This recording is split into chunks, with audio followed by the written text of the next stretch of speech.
Según la definición clásica, el vampiro se identifica con el espíritu de una persona fallecida o con su cadáver, que reviviría por obra del propio espíritu o de un demonio, vuelto al mundo de los vivos para atormentar su existencia, privándoles de su sangre o de algún órgano vital con objeto de aumentar su propia vitalidad. Esto contribuye a reforzar un aspecto concreto de la creencia según el cual los espectros o espíritus, dirigidos por brujas y hechiceros, pueden producir diversos daños a las personas vivas o causarles enfermedades e incluso la muerte. Según la tradición popular, el vampiro se identifica a menudo con alguien muerto prematuramente, de forma violenta, o cuya vida de ultratumba es infeliz, con brujas y hechiceros, licántropos, herejes, descendencia ilegítima de padres a su vez bastardos, cualquiera que haya muerto a manos de un vampiro y otros despojos. La sangre, considerada el lugar donde reside la vida y su vehículo, asume el valor sagrado de prolongación de la vida misma. Por este motivo se pensaba que los espectros o los vampiros se afanaban por procurársela, como ilustra el conocido pasaje homérico en el que Ulises sacrifica ovejas a los espectros de los muertos, a los que debe mantener alejados con su espada para impedir que se acerquen a la sangre antes de haber interrogado a Tiresias. Después de haber rogado con votos y súplicas al pueblo de los difuntos, tomé las reses, las degollé encima del hoyo, corrió la negra sangre, y al instante se congregaron saliendo del erebo las almas de los fallecidos. Y yo, desenvainando la aguda espada que cabe en el muslo llevaba, me senté y no permití que las cabezas inanes de los muertos se acercasen a la sangre antes de que hubiese interrogado a Tiresias.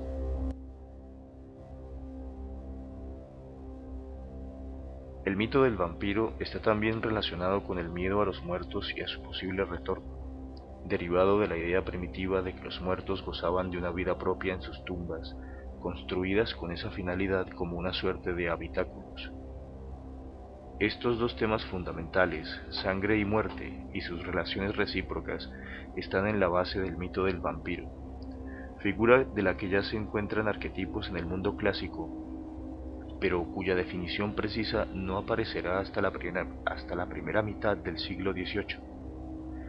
De hecho, el término vampiro aparece por primera vez en Europa en 1725 y 1731, cuando algunos periódicos informan de dos casos de vampirismo en Serbia. El término no era conocido con anterioridad.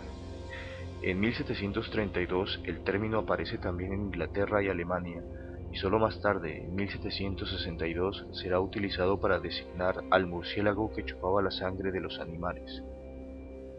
Sin embargo, aunque ausente a nivel semántico, en la tradición griega y romana se encuentran frecuentes indicios de creencias similares, además de rituales y prácticas ceremoniales que demuestran que no era ajeno a estas dos culturas el temor a los revenants, espíritus o demonios que mortificaban a los vivos y chupaban la sangre.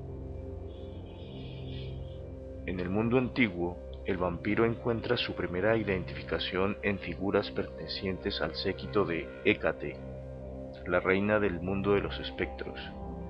La más tétrica y diabólica de este grupo, que puede ostentar la primogenitura del vampiro, del que posee numerosos rasgos, es la Empusa, demonio femenino capaz de adoptar diversos aspectos, entre los que se cuentan el de perra, vaca o hermosa doncella.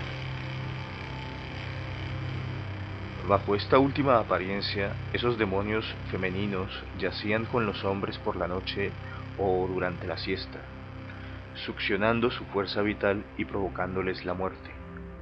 La empusa es por tanto un demonio súcubo.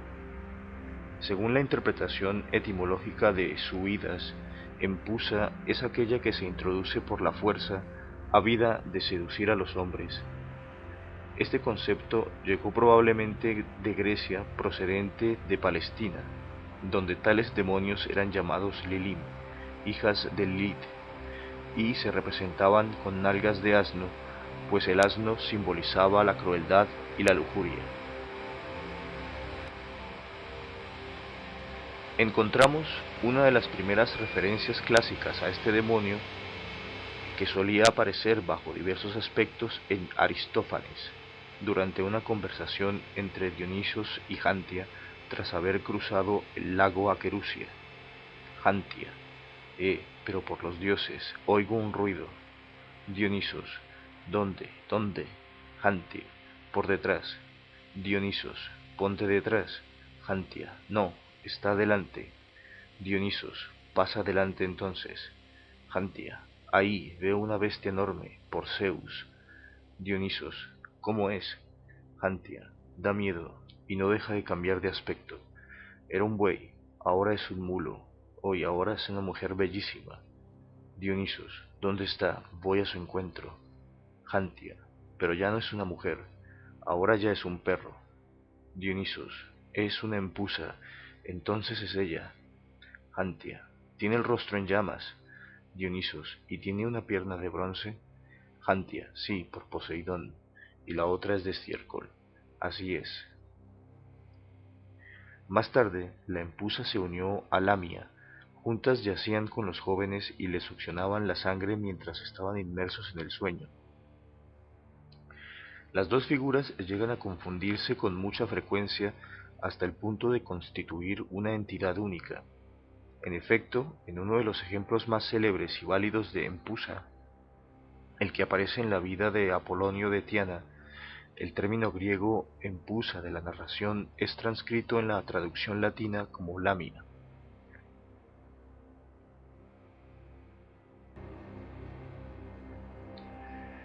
Sin embargo, a nivel mitológico existen diferencias muy precisas entre empusa y lamia. Parece que originariamente Lamia era solo una figura perteneciente a las leyendas de monstruos marinos, análoga a Escila, de quien sería madre, y similar a las sirenas y las arpías, de las que se reproducía algún rasgo. De ahí pasó al ámbito de la superstición popular, que se sirvió de ella para asustar a los niños junto con las gorgonas, mormólice, empusa, etc. La encontramos bajo esa apariencia en una comedia de Aristófanes, e inspiró dramas satíricos hoy perdidos. En Libia, donde nació su leyenda, se la consideraba hija de Belo, que reinaba en aquella región. Zeus se prendó de ella y tuvieron varios hijos, pero todos ellos, con la única excepción de Escila, fueron muertos por Hera, que los hizo perecer llevada de los celos. Entonces Lamia se convirtió en una madre desnaturalizada que devoraba a sus propios hijos y a los de otras madres, y tan cruel que su rostro se transformó en una máscara de pesadilla. Dice también la leyenda que Zeus le concedió el poder de sacarse los ojos de las órbitas y volvérselos a poner a su antojo, con el fin de poder ver incluso mientras dormía. Durante el sueño era inofensiva, pero en estado de vigilia vagaba por las tinieblas, siniestro fantasma sediento de sangre para lanzarse sobre los niños y desangrarlos hasta la última gota. Este comportamiento suyo explicaba algunas repentinas y misteriosas enfermedades que hacían estragos durante la canícula. De hecho, según otra tradición, la lamia habría sido un demonio meridiano y se dice que solía aparecer en los alrededores del Parnaso si algún joven cantaba o tocaba a mediodía o a medianoche para tomarlo como esposo. En caso de ser rechazada, lo mataba. Las brujas de las que habla Ovidio en los Fastos, una suerte de demonios alados que asaltan a los niños durante la noche, no son otra cosa que las lamias adaptadas a la tradición latina. La lamia podía, al igual que la empusa, adoptar cualquier forma, pero si se conseguía capturarla era posible recuperar vivos a los niños de su vientre. De hecho, parece ser que los dramaturgos hicieron un uso singular de esta figura, lo que explicaría el motivo por el que Horacio, en su arte poética, les prohíbe representar en escena una lamia de cuyo vientre se arrebata vivo al niño que había devorado.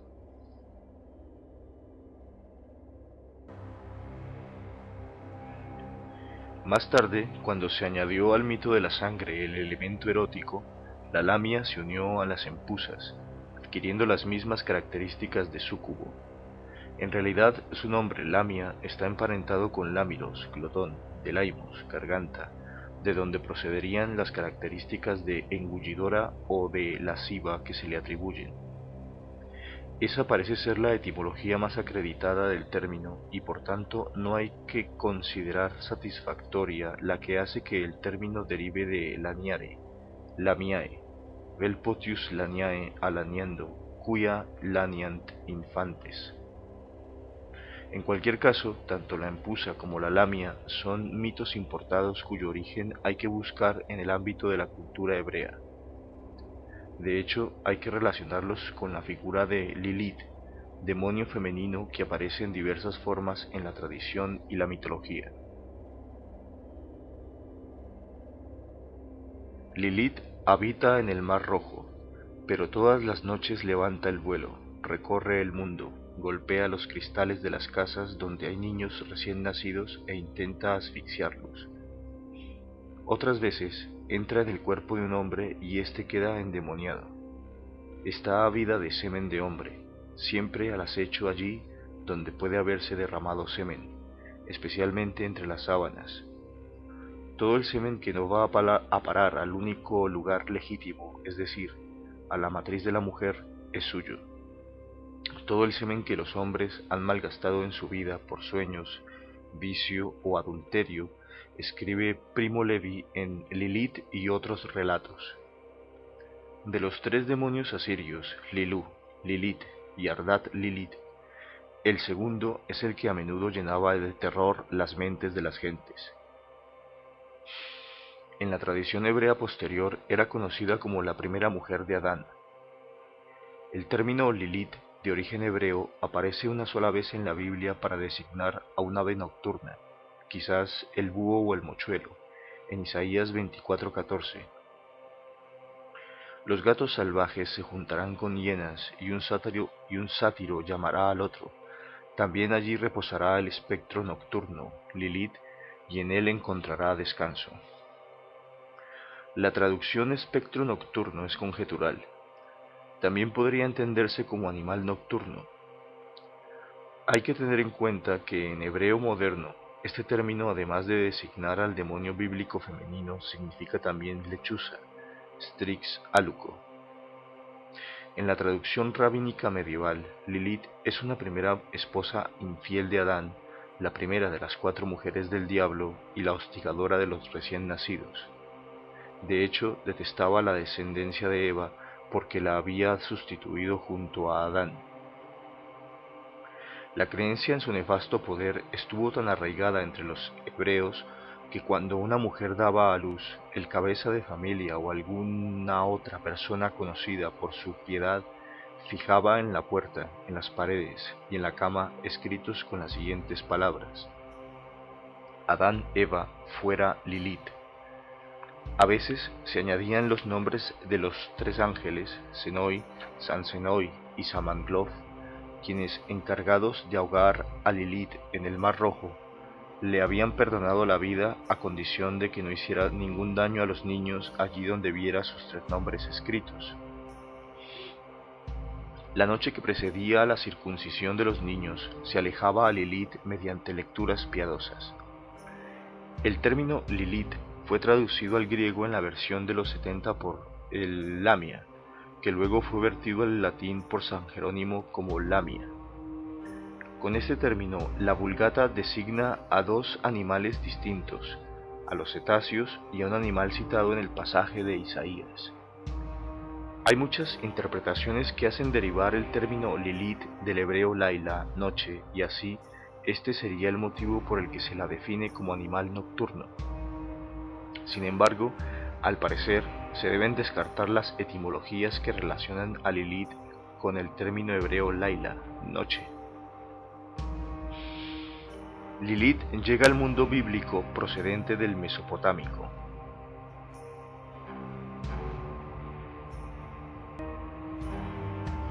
La diosa babilónico-asiria Ishtar o Astarte se sirve de un demonio en forma de bella prostituta llamada Mano de Unini o en semítico Lilitú, que es la encarnación de la lascivia. Por otra parte, Lilitú está asociada a algunos animales, especialmente a la pantera. En la cultura sumeria, Lilu, Lilitu y Ardat Lili son quizá originariamente representaciones del viento y del huracán, pero como consecuencia de su semitización pasan a representar el placer infecundo y lujurioso, especialmente Ardat Lili, una virgen sin leche, una mujer que copula sin poder nunca convertirse en madre y que tras haber suscitado en el hombre la lujuria, no lo satisface. Lilith está descrita con más detalle en la literatura posbíblica, donde aparece como un demonio de la noche. En el Talmud y en el Midrash se mencionan tres categorías: espíritus, demonios y Lilín. Los primeros no tienen cuerpo ni forma, los segundos se presentan bajo apariencia humana y los últimos en forma humana pero alados. Según la tradición talmúdica, Lilith es una mujer seductora de largos cabellos. De ella se dice: ningún hombre puede dormir solo en su casa. Cualquiera que duerma solo en su casa será apresado por Lilith. En el Talmud se habla poco, pero en el folclore hebreo tardío, donde es presentada con alas y largas plumas, ocupa un lugar importante. En especial en lo referente al daño que se dice causa a las puerperas y a los ataques contra los niños. Otro demonio succionador de sangre que se encuentra en la tradición hebrea es Aluka, que se introduce en el cuerpo de quien incautamente bebe agua de un pantano o de un río. Convertida en espectro nocturno, Lilith tenía la posibilidad de matar succionándoles la sangre o de algún otro modo a todos los niños concebidos de forma pecaminosa, incluso de una mujer legítima. Según la tradición, si un niño sonríe durante la noche del Sabbat o de la luna nueva, es señal de que Lilith está jugando con él, por lo que es necesario frotar 3 veces la nariz del niño y ahuyentarla con los conjuros prescritos. En el caso de que no encuentre niños sobre los que arrojarse, arremeterá contra los suyos. Según el Sefer Hasidim, se encarama a los árboles que empiezan a sangrar. En un texto impreso en Frankfurt a principios del siglo XIII, del siglo XVIII, y titulado Ahnagat ha-Hasidim, encontramos un aspecto insólito referente a estos súcubos. Se afirma que Lilith seduce a los hombres y procrea con ellos. La mortalidad infantil no sería más que una consecuencia de esas concepciones contra natura. El nombre de Lilith no es conocido únicamente en el ámbito de la cultura hebrea. De hecho, se ha encontrado en la esfera de la cultura danesa un amuleto con el nombre de los 3 ángeles, aunque en este caso se utiliza para protegerse de los rayos, los truenos y las tempestades. Eso parecería confirmar que originariamente hayan sido representaciones del viento y del huracán. Adams, Forste, Cones, Navi, Lilis, Eller, Hulik y Naum.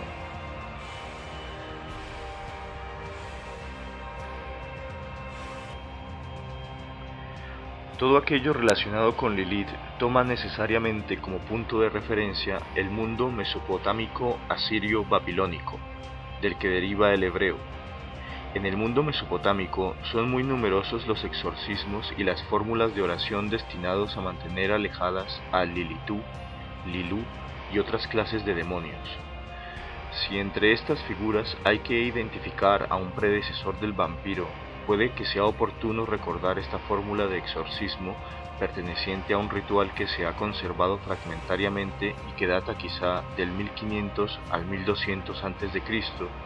En el ritual se dice: ya se trate de la muerte, o de un ladrón, o de un espectro malvado, o de Lilú, o de Lilitú, o de la sierva de Lilitú, pero de la casa de N, hijo de N, se han apoderado para engañarle o matarle. Están amarrados detrás de la casa, trastornan la cordura de la casa, cambian su entendimiento, arrancan y oprimen los riñones uno contra el otro. En los ojos de las personas se han secado las lágrimas. Otra figura que en el mundo clásico presenta muchos rasgos vampíricos es la Strix. Los latinos designaban con el término Strix no solo a la bruja, sino también a un ave nocturna que volaba durante la noche sobre las cunas de los niños para chuparles la sangre y que producía un sonido tan estridente como las brujas de la obra de Petronio, de donde deriva su nombre.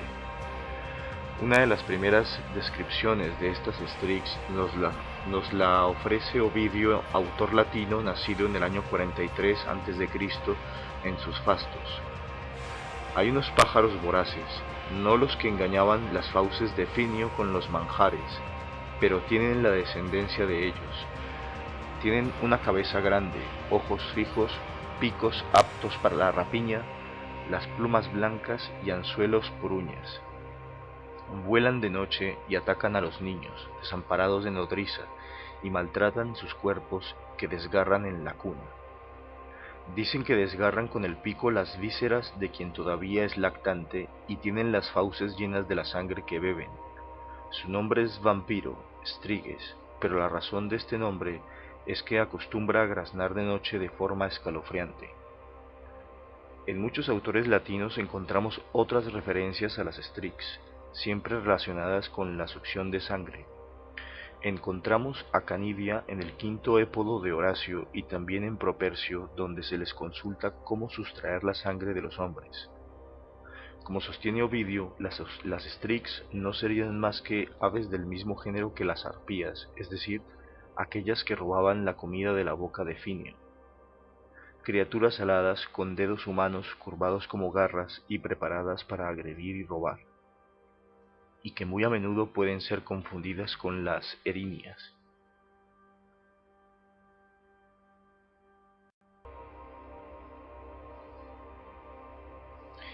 Las larvae y los lémures, nombres con los que en latín se nombra a los revenants y los espectros, están estrechamente relacionados con el miedo y el culto a los muertos. En la literatura, las larvas son concretamente quienes se llevan consigo, cuando termina su existencia terrenal, la mancha de algún crimen y la marca de un fin trágico y violento. Debido a esas características, son quizá las figuras clásicas que mejor encarnan al vampiro eslavo. Esas mismas características las diferencian de los lémures, puesto que su acción sobre los vivos, tal y como constatan los autores, se considera funesta y su naturaleza es invariablemente perversa. Con todo, San Agustín considera que los dos términos son sinónimos. A los hombres atormentados por ellas se les llamaba larvados o cerriti, lo que significa que vivían sumidos en la hipocondria, los terrores insensatos o simplemente que eran dados a las extravagancias. La epilepsia era uno de los males causados por estos espectros. Según los testimonios de los autores latinos, las larvas se presentan bajo dos apariencias distintas: espectros pálidos de rostro contraído o esqueletos, y maniquíes capaces de adoptar actitudes grotescas y caricaturescas. Con estas características están presentes en las atelanas o farsas populares romanas y en otros espectáculos populares, así como en el Satyricon de Petronio, en el que un esclavo lleva a la mesa una de ellas un esqueleto de plata con las uniones y las vértebras articuladas, de forma que se pueda flexionar por todas partes. Una imagen de la muerte que invita a gozar de la vida. Ah, pobres de nosotros, bien poca cosa es el miserable hombre. Así seremos todos cuando se nos haya llevado el orco. Vivamos pues alegremente mientras ese don nos sea concedido.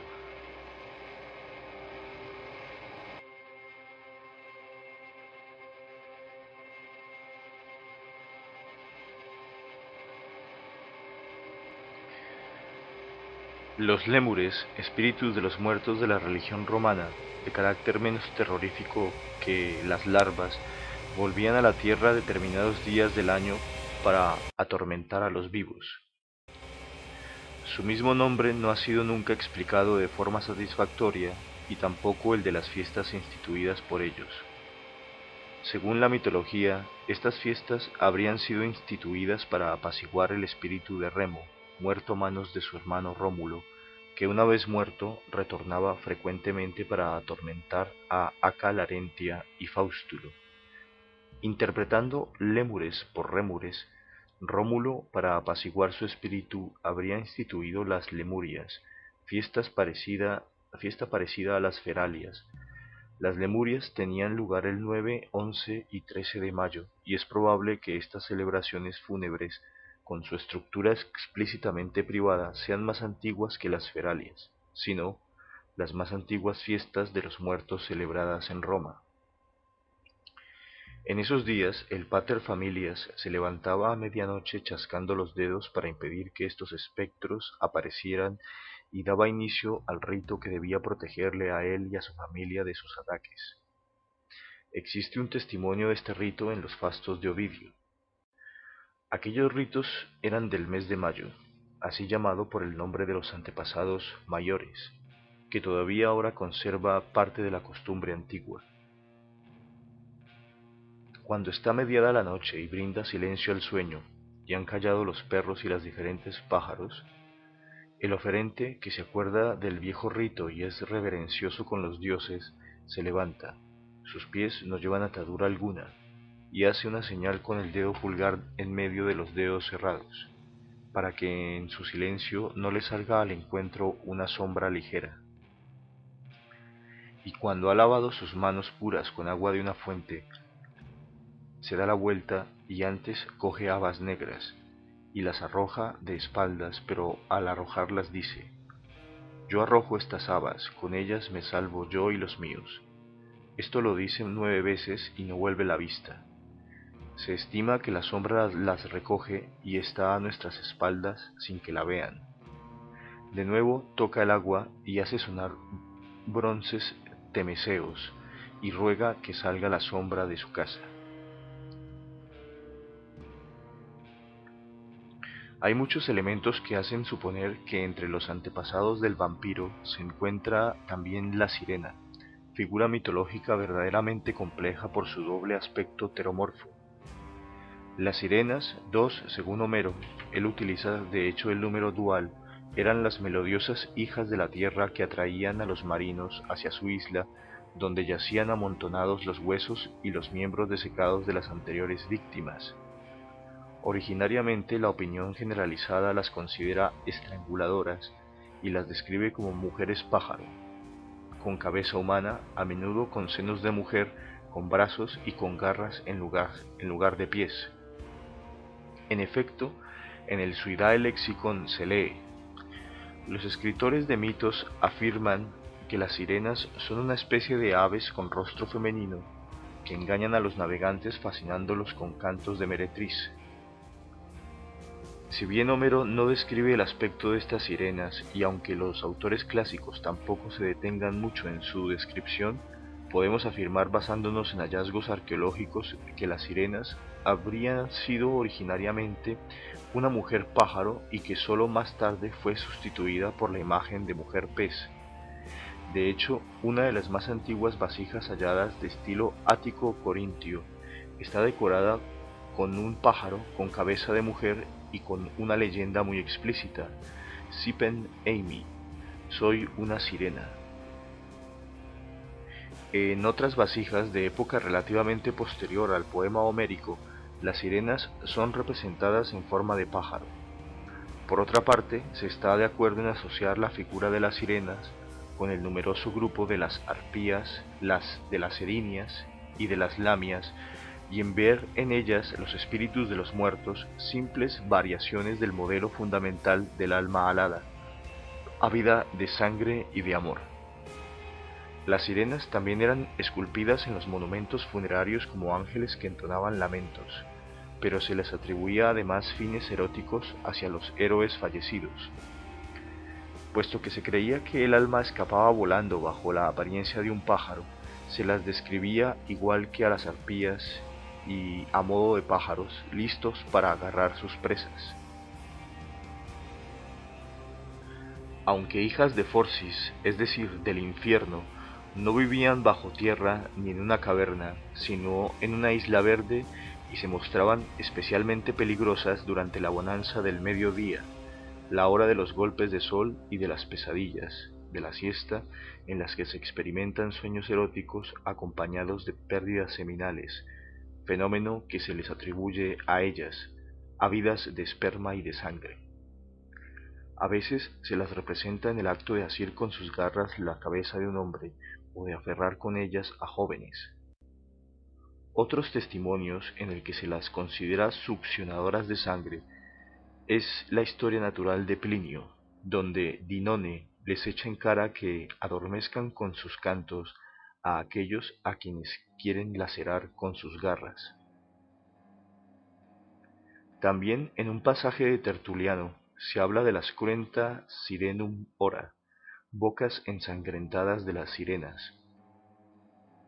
Más allá de su aspecto meramente mitológico, se considera que las sirenas son la antigua representación del alma, entendida como una especie de demonio alado, ávido de sangre, y en función de esta idea debe interpretarse según Cailoa el episodio homérico. De la misma opinión parece ser otro estudioso suizo, Otto Wasser, que va aún más allá y establece una relación entre este antiguo vampirismo de ánimas de las sirenas y el canibalismo.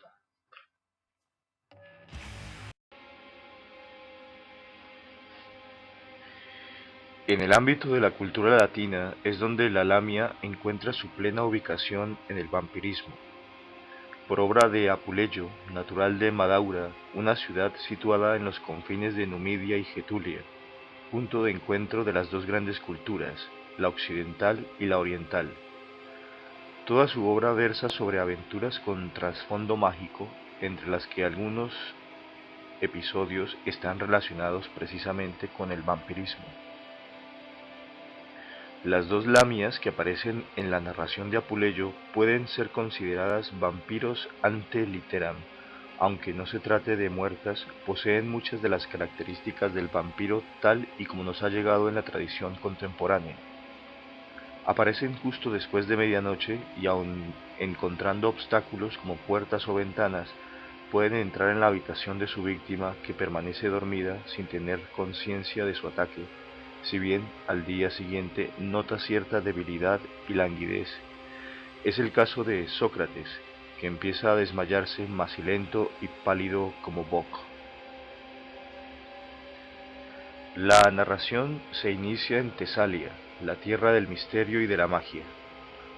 Thessaliam ex negotio petebam. Me dirigía hacia Tesalia por negocios. Es allí donde Lucio, el protagonista de las Metamorfosis, encuentra a dos viajeros, uno de los cuales, Aristómenes, le cuenta un episodio de vampirismo. Un día, llegado a Hípata, reconoce en un mendigo a un viejo amigo suyo, un tal Sócrates, que había sido dado por muerto hacía muchos años. Tras reconocerlo e invitarlo a que le explicara sus aventuras, Sócrates le confesó ser esclavo de una cierta Meroe, una saga, o mejor aún, una maga, que con sus poderes era capaz de hacer descender el cielo, elevar la tierra, petrificar los manantiales, derretir las montañas, convocar a los manes, abismar a los dioses, apagar las estrellas, iluminar el mismo Tártaro. Todos los intentos de librarse de ella por parte de la población habían resultado vanos. Aristómenes decidió ayudar a su amigo y le convenció de que partiese con él con las primeras luces del amanecer.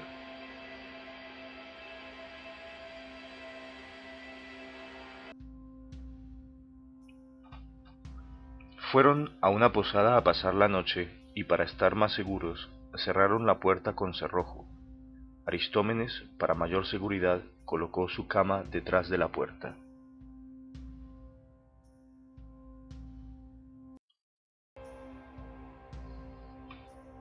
Entonces cierro la puerta, le explica Aristómenes a Lucio. Echo el cerrojo y además coloco mi lecho detrás de los batientes. Lo acerco cuidadosamente y me echo sobre él. Al principio permanecí despierto un buen rato por el miedo.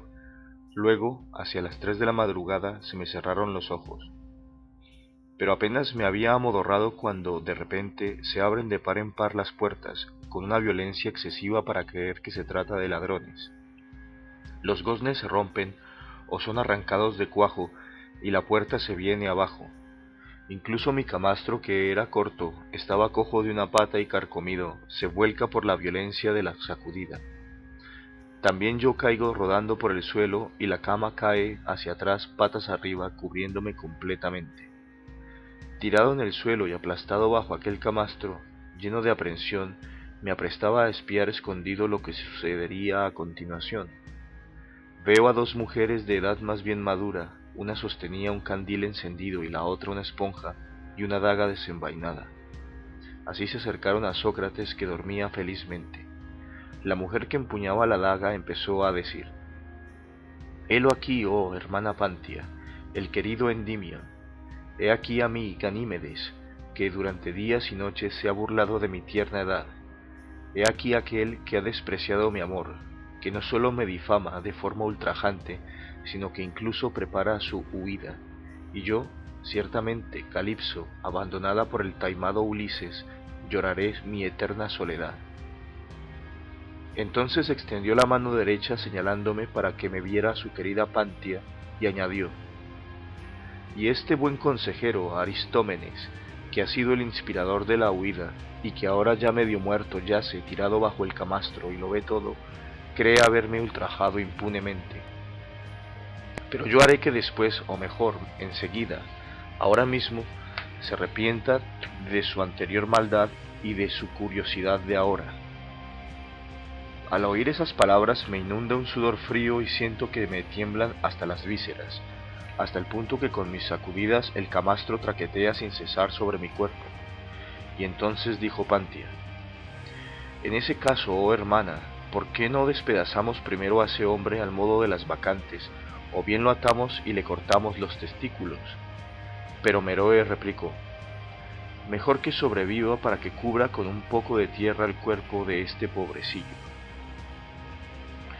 Luego, tras girar hacia un lado la cabeza de Sócrates, le hundió en el lado izquierdo del cuello toda la daga, hasta la empuñadura, y poniendo debajo un pequeño odre, recogió cuidadosamente la emanación de sangre, de forma que no se cayese en ningún sitio ni una sola gota.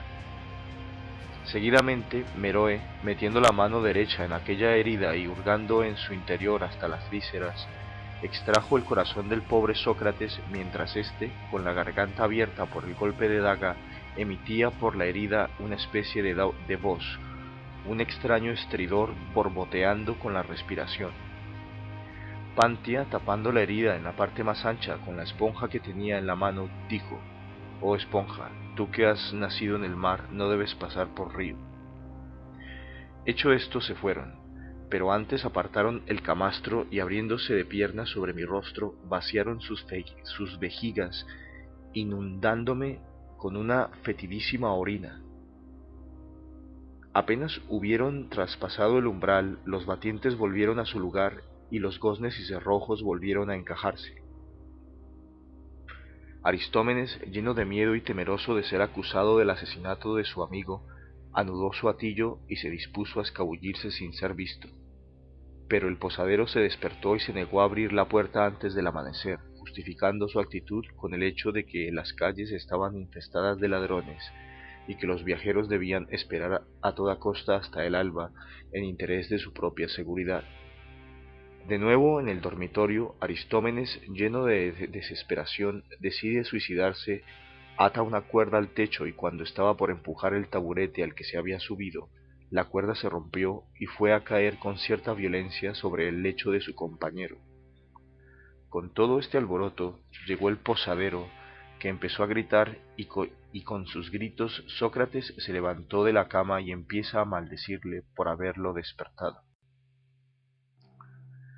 Aristómenes, fuera de sí de alegría, intenta abrazar y besar a Sócrates, pero éste, afectado por el hedor del fetidísimo humor con que me habían inundado aquellas lamias, me rechaza impetuosamente. Luego pagan su cuenta y se ponen en camino.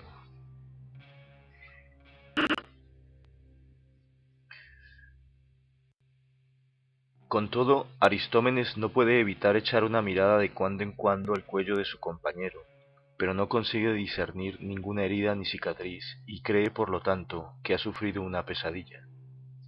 Llegados a un bosque, se sientan a la sombra de un plátano, cerca del cual discurre un arroyo, y toman un frugal desayuno. Tras haber saciado su hambre, Sócrates se pone en pie y se acerca al arroyo para calmar su sed. Y así termina la descripción de Aristómenes. Aún no había siquiera rozado con los labios la superficie del agua, cuando se le abre en el cuello la herida en un corte profundo y de repente se desliza fuera aquella esponja y con ella un poco de sangre. Ya estaba el cuerpo exánime, a punto de caer al río, cuando, agarrándolo por un pie, lo arrastré con fatiga y con gran pena hasta la orilla, donde, llorando como pude al pobre compañero, junto al río lo tapé para siempre con la arenosa tierra.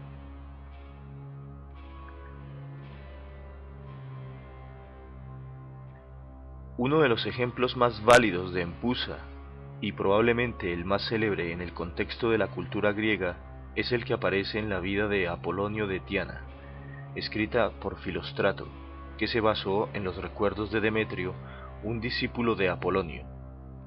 Al filósofo Apolonio, un pitagórico del siglo I, se le atribuían poderes mágicos y durante mucho tiempo se le consideró una especie de Cristo del paganismo. Hablando de los discípulos del filósofo, su biógrafo nos ofrece en el libro cuarto, 25, el siguiente episodio relativo a la empusa. En este relato la figura de la empusa se aparta considerablemente de la tradicional, en la que suele experimentar transformaciones como ya se ha visto en Aristófanes, y en cambio asume las características eróticas de la lamia o de la sirena.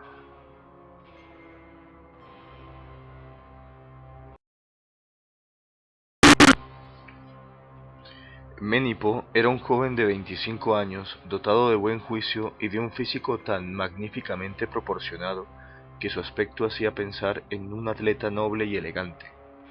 Pues bien, muchos pensaban que el tal Menipo era amante de una forastera de buena presencia y extremadamente refinada, y hasta se decía que era rica, aunque como se verá a continuación, nada de esto fuese cierto o lo fuese solo en apariencia. Un día, mientras paseaba solitario por el camino que lleva a Cencreas, se topó con una mujer que le asió de las manos y le confesó que lo amaba desde hacía mucho tiempo, que era una mujer fenicia y que vivía en un suburbio de Corinto. Le dijo el nombre exacto del suburbio y añadió: Cuando esta noche llegues a tu destino, oirás mi voz cantando para ti. Beberás más vino del que hayas bebido nunca, y ningún rival podrá importunarte. Y nosotros dos, seres maravillosos, viviremos unidos. Mientras estaban sentados a la mesa, dos jóvenes hermanos que habían perdido a su padre durante la reciente peste razonaban de la siguiente manera: Este monstruo ha matado a nuestro padre, y si no estamos alerta, muy pronto nos matará también a nosotros. Intentemos, pues, llevar a cabo una acción valerosa que sirva para nuestra salvación y para vengar la muerte de nuestro amado padre. Nadie nos lo impedirá, pues los hombres más importantes de la región están sentados a la mesa en casa del cura, y en toda la ciudad reina el silencio, como si estuviera completamente muerta o abandonada. Vayamos pues a exhumar a ese peligroso flagelo y reduzcámoslo a ceniza con fuego.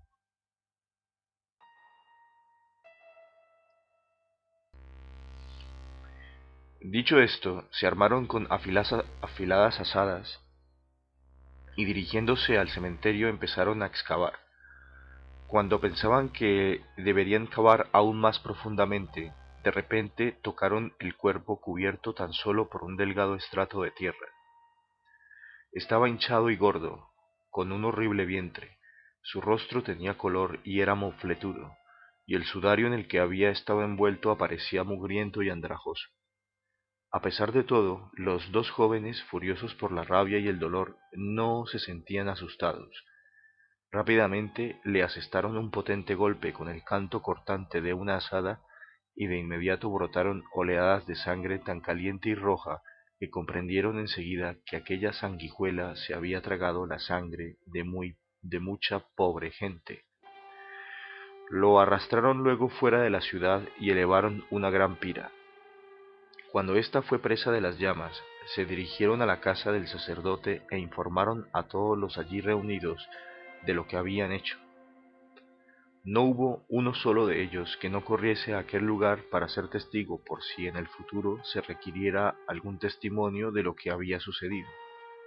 Apenas este infernal monstruo fue de ese modo destruido, la peste que había exterminado tan cruelmente a tantas personas cesó por completo, como si el aire contaminado hubiera sido purificado por el fuego en el que ardía el ser infernal que había infectado toda la atmósfera.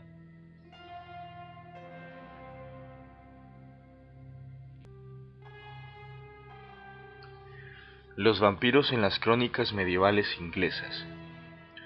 Estas crónicas del siglo XI, del siglo XII, son similares en casi todos sus detalles a las historias eslavas de vampiros, y su característica más recurrente es que tras su aparición se desata una epidemia de peste debida, según la tradición, al espantoso hedor de su cadáver.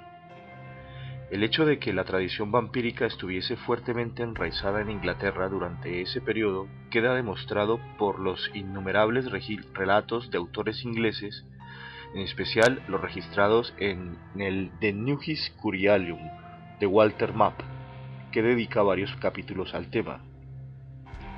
Sobre la obra de Map, que vivió probablemente entre 1140 y 1209, desempeñando varios cargos eclesiásticos, entre los que se cuenta el de archidiácono de Oxford, no se tienen noticias fidedignas. Se conoce de forma muy aproximada el año en que fue escrita, esto es, entre los años 1181 y 1192 o 1193, y quizá deba atribuirse a Map no solo en parte. En esta obra se relatan, entre otras, varias historias referentes a los espíritus medievales, entre las que abundan las dedicadas a chupadores de sangre o a algún demonio vampiro. El primero de los dos relatos aquí transcritos es precisamente la historia de un demonio vampiro que Map narra en el capítulo 14 de la segunda parte de su obra. El otro episodio, también recogido de la obra de Map, explica la ya mencionada práctica utilizada para liberarse de esos presuntos vampiros culpables de causar muertes o epidemias. El demonio y la mujer. Un caballero se había casado con una mujer de alto linaje, de la que tuvo un hijo primogénito, pero a la mañana siguiente de su nacimiento lo encontró en la cuna degollado. Al cabo de un año, también su segundo hijo fue encontrado en las mismas condiciones, y lo mismo sucedió al tercer año con su tercer hijo. A pesar de que tanto él como su familia habían vigilado con mucha atención, sus desvelos habían fracasado deplorablemente. Así pues, su mujer, él mismo y toda la familia precedieron el cuarto nacimiento de ayunos, limosnas, oraciones y súplicas, acompañadas de muchas lágrimas, y cuando nació su bebé, iluminaron toda la casa y sus alrededores con fogatas, lámparas y antorchas. Ninguno de ellos apartaba la mirada del recién nacido. En ese momento llegó un extranjero que parecía fatigado por el viaje. Pidió hospitalidad en nombre de Dios y fue acogido muy religiosamente. Compartió con ellos la velada, pero sucedió que, pasada la medianoche, mientras todos los demás dormían y solo él permanecía despierto, vio de repente a una respetable matrona inclinarse sobre la cuna y agarrar al bebé con intención de degollarlo. Se lanzó sobre ella sin dudarlo un instante, la agarró y la sujetó fuertemente hasta que también los demás se despertaron y les rodearon. La mujer fue reconocida por algunos de ellos, poco después por todos, y todos declararon que era una de las más nobles mujeres de la ciudad, no solo por su cuna, sino también por sus hábitos, riqueza y honestidad. Interrogada, no quiso decir cómo se llamaba ni responder a ninguna otra pregunta. El propio caballero y muchos otros atribuyeron este hecho a la vergüenza de haber sido sorprendida, así que se mostraban proclives a dejarla marchar. Pero el extranjero aseguraba que era un demonio y la sujetaba firmemente, marcó con una llave de la iglesia más cercana a su rostro, como señal de su maldad, y mandó a los demás que trajeran a su presencia a la mujer a la que decían reconocer en esta. Condujeron a aquella a su presencia mientras él mantenía todavía sujeta a la otra, y todos vieron que se parecía a la que tenían prisionera, incluso en la señal con la que había sido marcada. Entonces el extranjero dijo a aquellos que habían quedado estupefactos y perplejos: no cabe duda de que esta mujer que acaba de llegar es una persona excelente y muy apreciada en el cielo. Sus buenas obras han atraído sobre ella la ira de los demonios, por lo que este malvado mensajero suyo, instrumento de su indignación, ha sido modelado lo más parecidamente posible a esta mujer para así hacer recaer sobre ella la infamia de sus crímenes. Para que podáis comprobar la verdad de lo que os digo, observad lo que hará ahora, cuando la deje escapar. Ella salió volando a través de la ventana con grandes lamentos y chillando de manera terrible. El espíritu errante. Lo más prodigioso que nunca he llegado a conocer sucedió en Gales. William Loudon, un caballero inglés de gran fortaleza y probado coraje, fue a ver a Gilbert Folliot, obispo de Londres, en aquella época obispo de Hereford, y le dijo: mi señor, acudo a vos en busca de un consejo. Un hombre infiel, un malhechor galés, ha muerto recientemente en mi poblado y 4 noches después ha empezado de repente a volver todas las noches. En todas las ocasiones no ha dejado de llamar claramente por su nombre a sus familiares, los cuales, apenas son llamados por él, enferman súbitamente y mueren al cabo de 3 días. De tal forma que ahora ya solo quedan unos pocos supervivientes en esa familia. El obispo maravillado respondió: quizás el Señor le haya dado al ángel malvado de aquella alma perdida algún poder para que pueda vagar en su cuerpo fenecido. Sea como fuere, exhumad el cadáver, cortadle la cabeza con una espada y rociad el cuerpo y la tumba con agua bendita. Hecho esto, volved a enterrarlo. Así se hizo, pero a pesar de todo, los supervivientes eran perseguidos por el espíritu errante. Así, una noche, cuando ya quedaban muy pocos supervivientes, el propio William fue llamado a 3 veces por su nombre, pero él, valeroso y hombre de acción, sabiendo de quién se trataba, se precipitó fuera con la espada desenvainada y persiguió al demonio, que huía hasta la fosa. Apenas aquel cayó en ella, le separó la cabeza del cuello. A partir de aquel mismo momento, las persecuciones que llevaba a cabo esta peste errante cesaron, y ni William ni ninguna otra persona ha vuelto a sufrir daño por parte de ese ser.